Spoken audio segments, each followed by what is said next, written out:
السلام علیکم ورحمۃ اللہ وبرکاتہ۔ سورہ ملک پارہ نمبر 29 آیت نمبر 19، اس میں یہ ورڈ مشکل ہے، ان الفاظ کو ہم کس طرح پڑھیں؟ آج کی ویڈیو میں، آج کی کلاس میں ہم یہ سیکھیں گے کہ اس لفظ کو کس طرح پڑھا جائے گا اور اس کو کس طرح پڑھا جائے گا، اور یہاں پر اسٹاپ کی تین نشانیاں لگی ہوئی ہیں، تو ہم کس طرح اسٹاپ کریں اور ان علامات کو کیا کہتے ہیں۔ یہاں پر مشکل اس لیے ہے کہ کھڑا زبر اور مد اور اس کے ساتھ فا جس کے اوپر تشدید اور کھڑا زبر، اس کو ملاتے ہوئے کھینچنا بھی ہے اور ملانا بھی ہے، اور اس کے ساتھ ساتھ تا کو واو کے ساتھ ملانا ہے اور غنہ کرنا ہے، واو کے اوپر تشدید ہے۔ اس کو کس طرح ملائیں گے؟ یہاں پر قلقلہ کی صورت کیا ہوگی، کس طرح قلقلہ کریں گے، اور یہاں اسٹاپ کیا کریں گے۔ آج کی کلاس میں ہم یہ سیکھیں گے۔ آپ سے گزارش ہے کہ غور سے سنیے، توجہ سے سنیے اور اخیر تک سنیے۔ آئیے شروع کرتے ہیں۔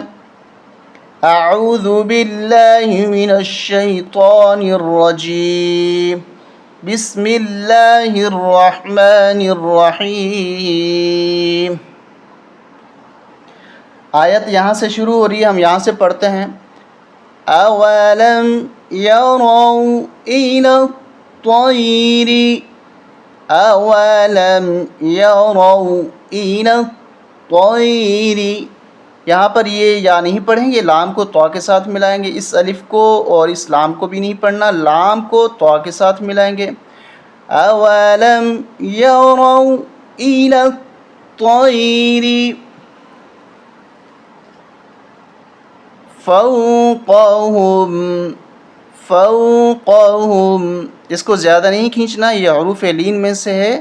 واو ساکن سے پہلے اگر زبر ہو تو اس واو کو حروف لین کہتے ہیں، تو یہاں پر ہم زیادہ نہیں کھینچیں، فو اس طرح نہیں پڑھیں گے، فوقہم، جھٹکا بھی نہیں دیں گے، فو اس طرح بھی نہیں پڑھیں گے، بلکہ اس کو آرام کے ساتھ فوقہم، فوقہم، صافات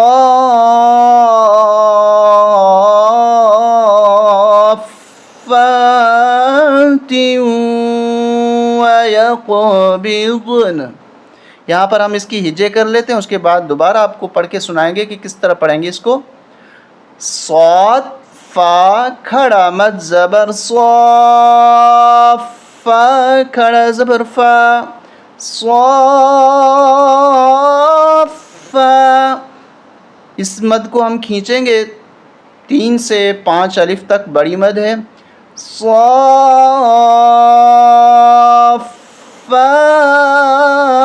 فا کے اوپر زور دیں گے، فا کے اوپر تشدید ہے۔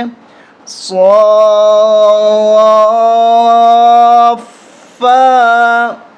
تا واو دو زیر، تا واو دو زیر، تیوں واو زبر ہوا، صافات۔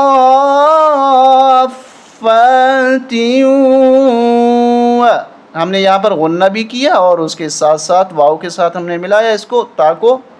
یا قاف زبر یق، یا قاف زبر یق، یہ قاف حروف قلقلہ میں سے ہے، اس لیے ہم یہاں پر جھٹکے کے ساتھ پڑھیں گے، جس طرح ایک گیند دیوار میں لگتی آواز آتی ہے، ویق، ڈبل آواز آتی ہے، ویق، ویق، با ضا زیر بض، ویقبض، نون زبر نہ، ویقبضن۔ اب یہاں پر ہم کس طرح اس کو مکمل یہاں تک کس طرح پڑھیں گے؟ صافات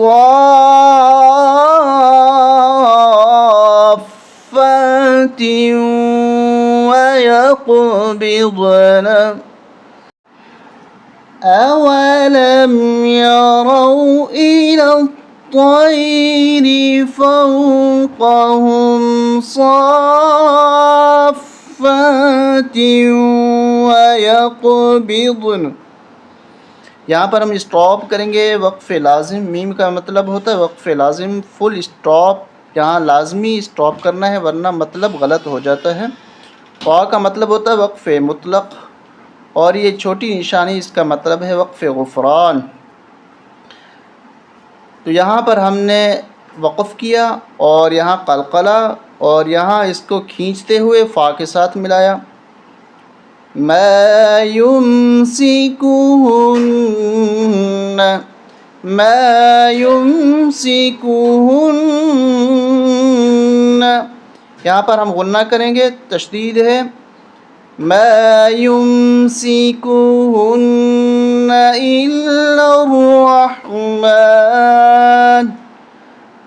یہاں چھوٹی تو جس کا مطلب ہے وقف مطلق، یہاں ہم اسٹاپ کر سکتے ہیں. حمزہ کو لام کے ساتھ ملائیں گے، لام کو را کے ساتھ ملائیں گے. اس الف کو اور اس الف کو اور اس لام کو نہیں پڑھیں گے، یہ تین نہیں پڑھے جائیں گے.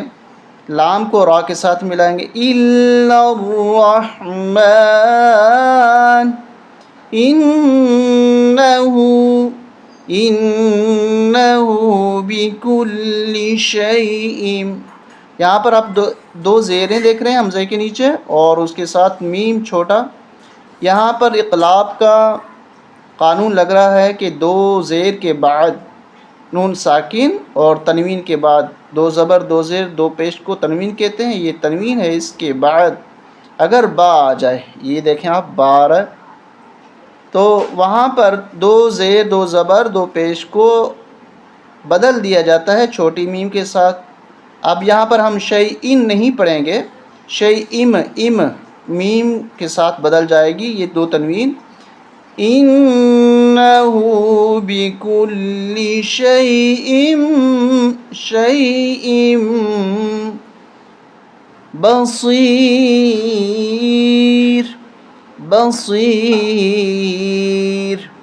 بصیر. لاسٹ میں ایک دفعہ اور سن لیں اس آیت کو، مکمل آیت کو. اولم يروا الى الطير فوقهم صافات